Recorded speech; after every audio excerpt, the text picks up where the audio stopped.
ngo bamukize mu modoka, bamaze kumushyira mu modoka, abayobozi baravuga ati twe dusobanurire uduha amakuru meza n'umuntu mwari muri kumwe mwamwica. Arangije ngarabwira ati rwose nta wundi muntu twari turi kumwe, ninjye wabyikoreye kubera ko yari atwite inda itari yanjye n'umwana yari afite atari uwanjye, twe dufitanye amakimbirane mu rugo, nicyo cyabiteye. Yamwicishije iki? Ntabwo ikintu yamwicishije twakimenye, ariko kubera ko ngo yatobaguritse hano umuntu uza mu izosi hano, ngo babonye kimeze nk'igitiyo hano mu maso, ngo kimeze nk'igisongo. Yari yapfuye n'umwana yapfuye? Yari yapfuye n'umwana yapfuye, umwana ari mu mugongo akimuhetse. Ahangaha ni umuntu witabye Imana, twabyutse dusanga umudamu n'umwana bapfuye.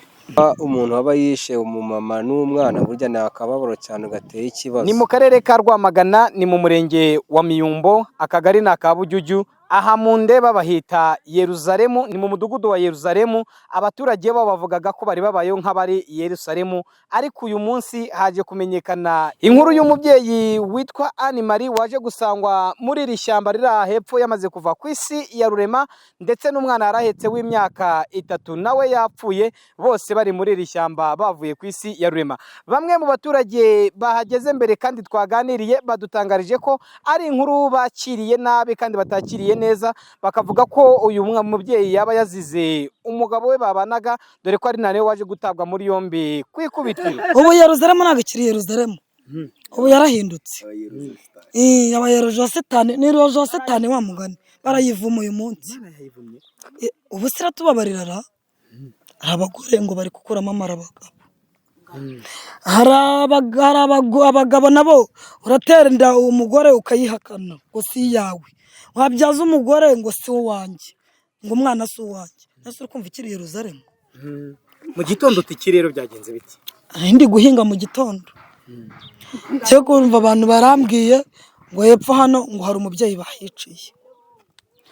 Ati se uwo mubyeyi yarari kuva hehe? Harari kuva Kabuga n'umwana mu mugongo. Ubwo twahise tumanuka tujyayo, tumaje kugerayo koko dusanga umugore ahetse umwana mu mugongo yapfuye, boroshe yapfuye. Ubwo noneho dukumye gukurura amakuru, abantu bahageze mbere b'ababyeyi bari bagiye kuvoma, ngo bahise ngo batabaje umugabo ngaturuka ruguru mu bihuru, ngaravuga ati wanjye n'umwana wanjye, ngo yicara aho ngaho. Noneho ngo yarafite telefone, ngahita yereza umugore uwo wamubonye mbere telefone, ngo barayirukankana ngo n'amafaranga. Noneho uwo mugore yirukankanye telefone, azi ko ari uwo mugore wapfuye yirukankanye. Bahamagaye telefone basanga ngo ni uwo mugore.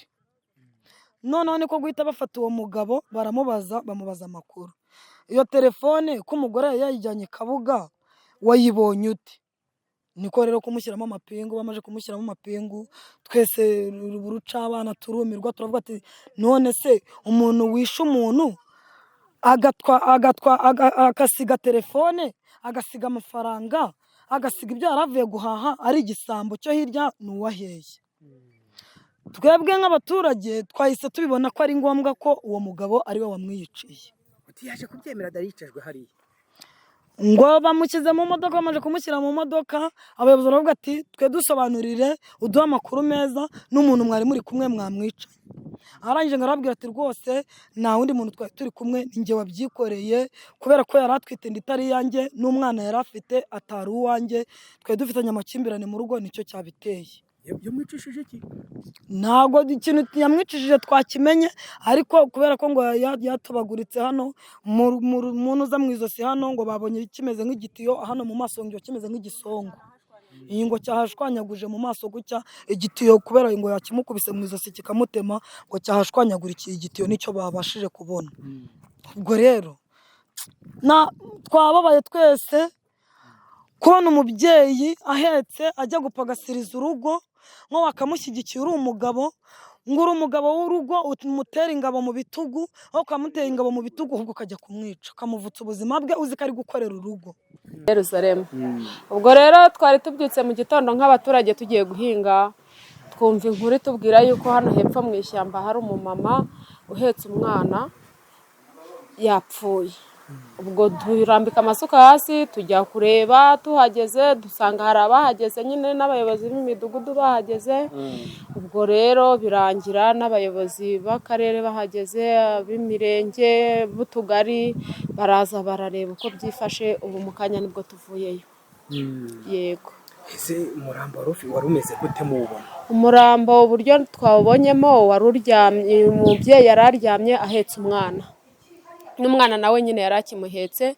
Ni ukuvuga ngo ubwo ngubwo nyine ikigaragara cyo yari ameze nk'umuntu bakubise ikintu mu mutwe, ariko hari n'utuntu tw'uduti tumeze nk'utw'umuhini usa nk'uwakoze, waba ari nk'uw'igitiyo cyangwa se isuka, ariko nta suka twabonye nta n'igitiyo twabonye, ariko wabonaga ko ari umuhini nyine wakoze. Ubwo rero n'umwana yari yapfuye. N'umwana yari yapfuye, ntabwo yari agihumeka.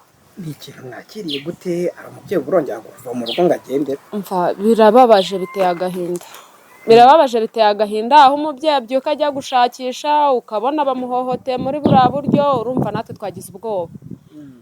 Twagize ubwoba pe, ibintu byo kuva mu rugo tukagenda nijoro ntago byoroshye. Urumva birababaje cyane. Hari abagira bati yaba yishwe n'umugabo we. Ubwo uko byagenze, waduhaye amakuru bwa mbere na mbere akimara kuhagera, ni umubyeyi nawe yari agiye mu kazi afite amajerekani agiye kuvoma. Akihagera abona umuntu araryamye w'umubyeyi, abanza no kugira ati uyu muntu ubu yasinziriye. Arebye neza abona ni umuntu yapfuye, umubyeyi yapfuye n'umwana amuhetse. Ubwo hari undi wari uri inyuma ye, baza basa nkaho bahahurira. Ubwo mu gihe bakiri kuvuga ati uyu muntu uko turi kubona yapfuye bimeze bite, umugabo we yatungutse ahagana haruguru mu kandi kayira, baramutabaza ati waduhamagariye mudugudu ko uyu muntu turi kubona ari ahangaha yapfuye bimeze bite. Umugabo we yabegera ati uyu ni umugore wanjye, ati namushakishije namubuze. Ubwo muri uko kuvuga gutyo rero abahereza telefoni ngo bo nibahamagare. Ubwo birangira bahamagaye abantu gutyo. Ese havutse ikihe kibazo? Havutse ikibazo cy'uko haguye umubyeyi uhetse n'umwana. Ibi bintu by'ubwicanyi n'ahangaha ko bimaze kuba birebire cyane, ubwo nakataga nsubira inyuma kuko nahise ko numva yuko nta mirimo tugikoze. Nyuma yaho nibwo haje kugera inzego z'umutekano RIB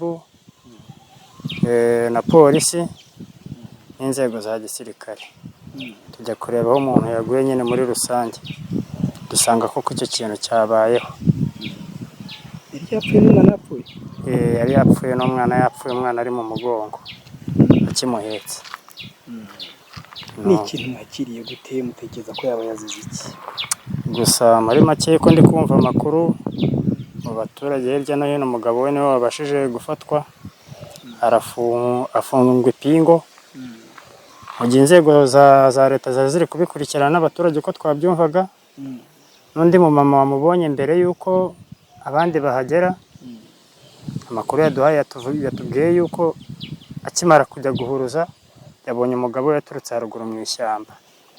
Arangije aramubwira ati rega ngo ntugire ubwoba, ngo ni umugore wanjye ngo wapfuye. Ubwo telefone y'umugore ngo ntayo yari afite. Haza guhamagara umuntu kuri telefone y'umugore, arangije ayihereza umumama ngo niyitabe ngo avuge yuko uwo bakorana yapfuye, kuko bari bamufatiye ngo imari ku isoko. Nuko ayo makuru nyafite, inzego z'ubuyobozi za polisi na RIB, umugabo ari mu maboko ya leta.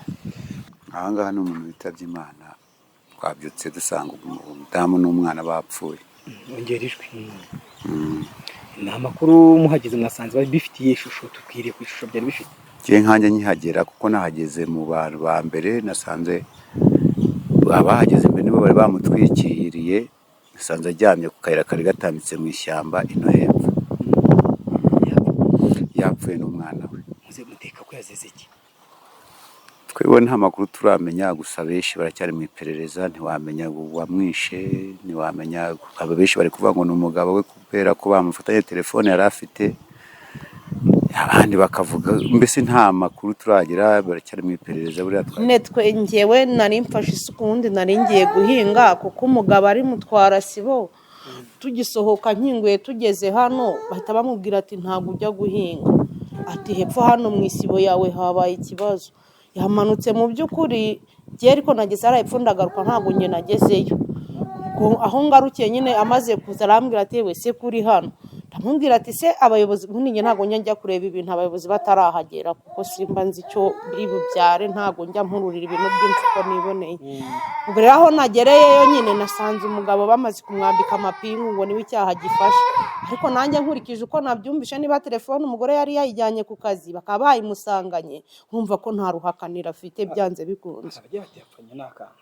Umwana w'imyaka 3 yajyaga ku kazi amuhetse nyine amujyanye ku ishuri, yava gukora akongera akazamuka amucyuye kuko umugabo niwe wajyaga kumucyura, ariko rino joro ntabwo yari yigeze ajya kumuzana kuko ngo fone y'umugabo nta yari iriho. Bitunguwe nuko ahubwo mu gitondo umugabo nta fone ye afite koko, ariko iyo umugore akaba ari we wari uyifite kuko ngo umuntu wavugije induru bwa mbere amugeraho yavugije induru uwo mugabo ngo aturuka haraguru mu gihuru, ngo ahageze ngo uwo mubyeyi wavuzaga ko uramubaza ati uyu muntu nge ko ntamuzi wowe uramuzi? Undi ati yewe ati ndamuzi ni n'umugore wanjye nari namubuze. Mu kiganiro umuyobozi wungirije mu karere ka Rwamagana yagejeje ku baturage yabasabye kutangira amakuru ku gihe ndetse no gukumira icyaha kitaraba. Undi muntu akabumuvutsa akamwambura uburenganzira bwo kubaho,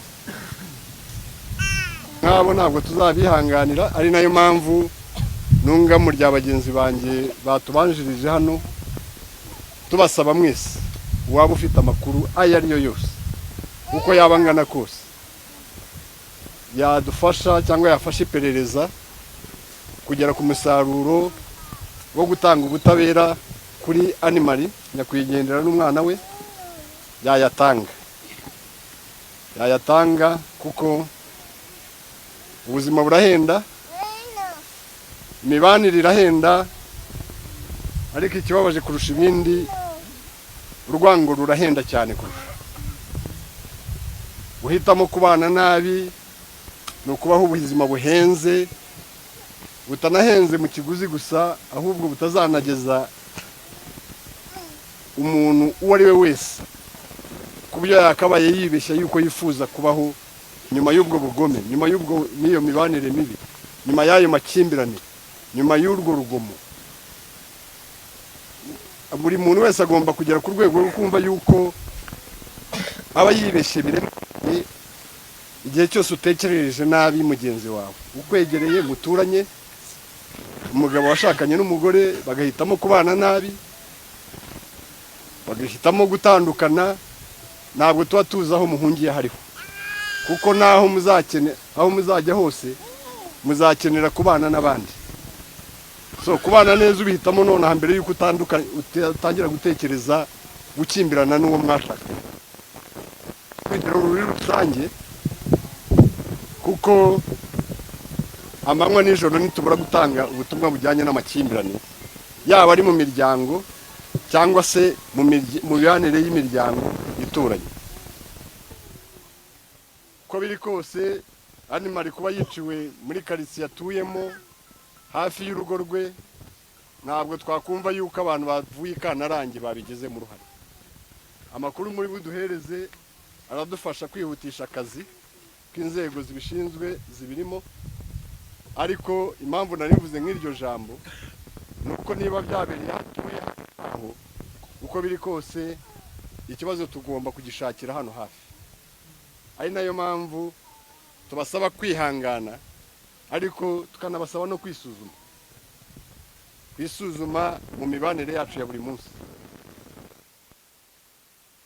Abo babyeyi banyu n'abo baturanyi banyu, bene wanyu, kwangana birahenda, kubana nabi bihenda cyane, ubugome buhenda kubi, ariko message ikomeye cyane nuko amategeko y'u Rwanda bihana kandi akabihana yihanukiriye. So ibyo wakora ibyo ari byo byose, hari aho utazahungira ubutabera, hari aho utazahungira amategeko, hari aho utazibeshya kugeza naho wibeshya ku mategeko nyuma y'icyaha icyo ari cyo cyose wakora. so twagira ngo tubakomeze mu izina ry'ubuyobozi bw'akarere ka Rwamagana. Aba baturage bakomeje bavuga ko icyaba gitera umutekano muke wa hano ndetse n'intambara zihagaragara byaba biterwa n'inzoga z'inkorano zikunda kuhagaragara, akaba aribyo bavuga ko umutekano hano wakongerwa ndetse uyu mugabo w'uyu mugore akaba yabasha gukurikiranwa. ntabwo ari ubwa mbere si n'ubwa kabiri. Hakurya za Murehe umugore yishe umugabo wamuteye icyuma cyo mu nda. Noneho n'andi makuru hano hepfo mu Gakenyeri naho hari undi mugabo bahiciye, urukumva ni ubwicanyi bukaze cyane. N'uyu munsi naho baje kuhareba, polisi nazo zageze hano zivuye aho ngaho. ubu Yeruzalemu ntabwo ikiri Yeruzalemu, ubu yarahindutse. Yabaye Rojositani, ni Rojositani wa mugani, barayivuma uyu munsi. Ubu siratubabarira ra, hari abagore ngo bari gukuramo amara abagabo. Hari abagabo nabo uratera inda umugore ukayihakana ngo si iyawe, wabyaza umugore ngo si uwanjye, ngo umwana si uwanjye. Ese uri kumva ikiri Yeruzalemu? Ubwicanyi kugira bucike turasaba inzego z'umutekano n'ubuyobozi bakaza bakadukorera umutekano, kuko umutekano uhari ntago abantu bakwicana, umuntu yakagombye kumva. Kandi tugasaba n'ubuvugizi, imihanda bakayikora neza kugira ngo tubone sekirite yaho, kugira ngo n'abashinzwe umutekano bajye babona aho banyura, kugira ubwicanyi bugabanyuke muri uyu mudugudu. Baragira bati si ubwa mbere si ubwa kabiri ubu bwicanyi. Ntabwo ari ubwa mbere si n'ubwa kabiri. Hakurya za Murehe umugore yishe umugabo wamuteye icyuma cyo mu nda. Noneho n'andi makuru hano hepfo mu Gakenyeri naho hari undi mugabo bahiciye, urukumva ni ubwicanyi bukaze cyane. N'uyu munsi naho baje kuhareba, polisi nazo zageze hano zivuye aho ngaho.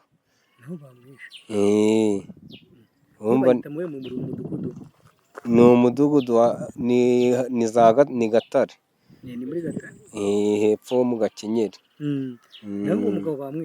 Nawe yapfuye, basanze bamujugunye munsi y'umuhanda. Icyo nicyo kibazo rero cy'ubwicanyi dufite. Leta yakadukorera umutekano ikarinda aba baturage, aho kugira bajye batuvamo gucya gake gake. Ni akababaro cyane kuko natwe turababaye, ntabwo aba ari byiza kwicana. Akagari ka Bujyujyu byo ugereranyije nko mu kwezi gushize, niba ari ugushize ndumva nta byumweru bibiri nyine byari byarangira, hari umugore nawe wishe umugabo amuteye icyuma cyo mu mara, ubwo birangira nawe apfuye. N'uyu munsi wa none nabwo bigenze kuriya. Urabona ni ikibazo kimaze gutera intera. Ariko andi makuru agaragaza yuko uriya mugabo n'undi yari yimukiye va muri uno mudugudu wa Kagona hano hepfo twadikanyije, ntabwo yarahamaze igihe. Ntabwo bari bahamaze igihe, nta makuru yabo maremare twari dufite, kuko n'abaturanyi begeranye twe twabashije kubabaza tuti se uyu mubyeyi byibuze hari amakimbirane yaba yagiranaga n'umugabo wiwe. Batubwira yuko umubyeyi abyukaga mu gitondo akagenda mu rukerera akagaruka nijoro, batari bakumvishije wenda hari ikintu bakabaye bagapfuye. Ubwo rero mu by'ukuri ukuntu wenda twe twabyumvaga cyangwa se twabitekerejeho bamwe muri twe, bakagombye wenda gushakisha amakuru y'ahantu bari batuye. Ese bimutse bimuwe n'iki? Ni ukuba wenda ari ubuzima bashakaga? Ese harimo ikihe kibazo hagati aho ngaho? Ubu dukubutse aha muri aka gasantere ka Yeruzalemu, abaturage bagaragaza imbogamizi nyinshi zirimo kuba hari ikibazo cy'umutekano muke, ndetse bagasaba ubuyobozi gukaza umutekano. Gusa uyu mugabo yamaze gutabwa muri yombi. Umurambo wa nyakwigendera wahise werekezwa mu buruhukiro bw'ibitaro bya Kacyiru kugira ngo ube wabasha gukorerwa isuzuma, habe hamenyekana icyishe uyu mubyeyi. Gusa abaturage bavuga ko aka gace ka Yeruzalemu nta kibazo cy'umutekano muke wakundaga kuhagaragara, ibintu byari amahoro. Iyi nkuru y'incamugongo aribwo ihumvikanye. Gusa aka kagari ka Bujyujyu nta byumweru bibiri byari biciyemo umubyeyi yishe umugabo we. Uyu munsi nabwo ari hepfo mu gishanga cyari hepfo, umugabo nabwo bahamwiciye, ndetse hakurikiraho n'uyu mubyeyi. Byumvikana neza ko uyu munsi abazize ubwicanyi ari abagera kuri babiri, ari uyu mubyeyi n'umwana we ndetse n'umugabo basanze mu gishanga cyari hepfo, bose bamaze kuva ku isi ya rurema. Gusa abaturage bavuga ko umutekano ukwiye gukazwa by'intangarugero. Pierre Imanishimwe, BTN TV, mu karere ka Rwamagana mu mudugudu wa Yeruzalemu.